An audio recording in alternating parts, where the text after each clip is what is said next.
Welcome to the chart of the month from Silicon Valley Mobility for June 2019. Well, with this, I would like to try a new format, which is not just a chart, but actually to explain it a little bit more with this video blog. I hope you like it, and I look forward to your feedback.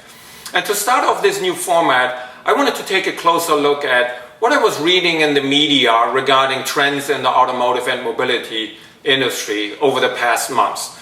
And to start off, we find, for instance, in shared mobility, a lot of talk after Uber's IPO, and Forbes, for instance, asked, can Uber ever be profitable? That's a pretty big question, but also not an easy answer. And in electrification, we find, for instance, pretty positive news out of Europe that electric vehicle sales are up 70% over there, which might be an indication that a breakthrough is about to happen for vehicle electrification.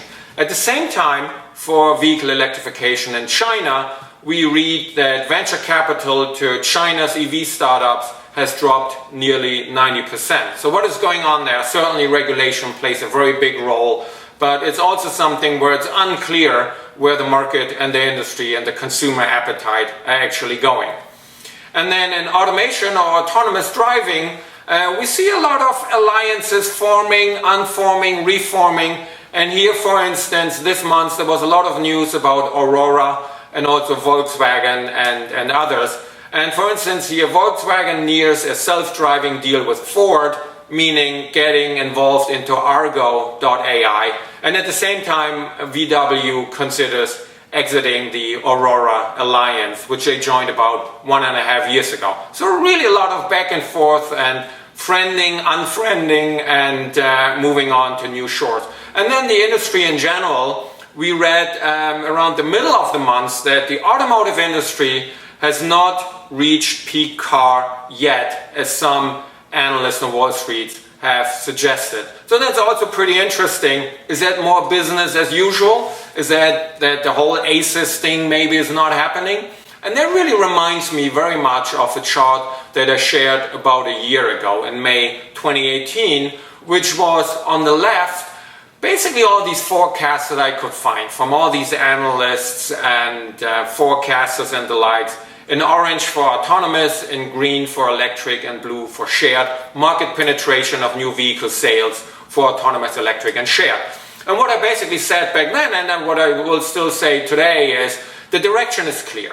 There will be more automation, there will be more electrification, certainly sharing is going to grow. And we see here anything in between 5 to over 30% new vehicle market share by 2030. You can go back and look up that slide that I have on my LinkedIn for May 2018.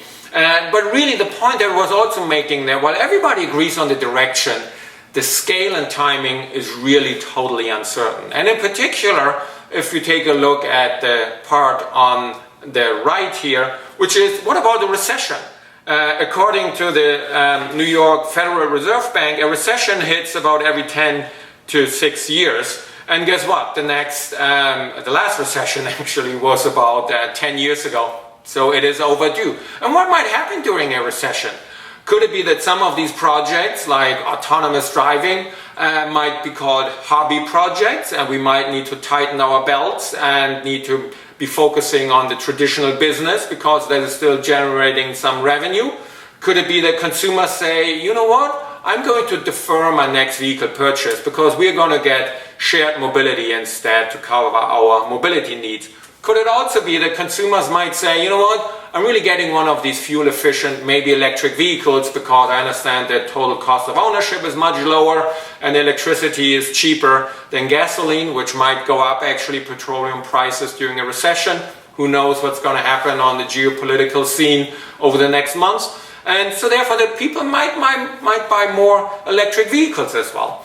So that really is quite a lot of uncertainty what's going to happen. And it always comes back to the question, who's going to win this race? Well, the question is, what race are we talking about? Certainly a race towards the future, but what is the nature of this race? So is it a sprint? Is it something you run 100 meters and let's see who gets there the fastest? I don't know, because that seems to be very, very near-term, very nearsighted, and you flex a certain muscle and you become very, very good at it. Well, isn't it a lot about endurance? Because a very long race, maybe like a marathon, Well, also, I don't really know, because that is one very particular skill. You need to be a very, very good runner for this. So I think the closest that it gets is actually a triathlon, and not just a triathlon, actually a team triathlon, because you need a good swimmer, you need a good runner, and you need a good cyclist. And one is for sure, this is a very long race, and it's very unpredictable.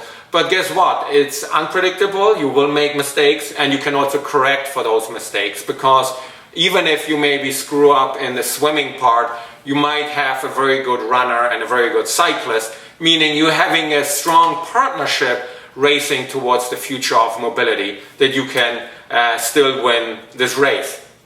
And summarizing this, what I really find these days, it's really okay not to be able to predict the future.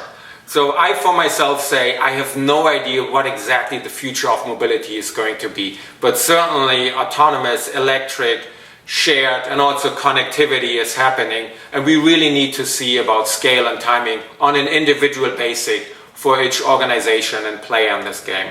But one thing is for sure, it is not okay to just wait until it happens.